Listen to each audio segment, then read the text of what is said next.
flood warning. Repeat, the National Weather Service has issued a flood warning for major flooding for the Puyallup River in Pierce County and the Nisqually River near National in Lewis and Pierce counties, effective until Saturday afternoon. For more information, monitor NOAA Weather Radio or your local news source.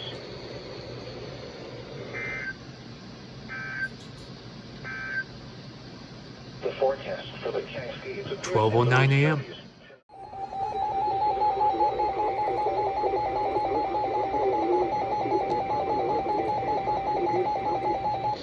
Repeat, the National Weather Service has issued a flood warning for major flooding for the Cowlitz River near Randall in Lewis County and the Carbon River near Fairfax in Pierce County.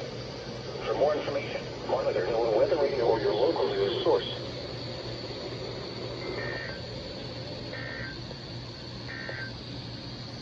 Flood warning now in effect from early this morning through Saturday Second morning. flood warning this morning. What?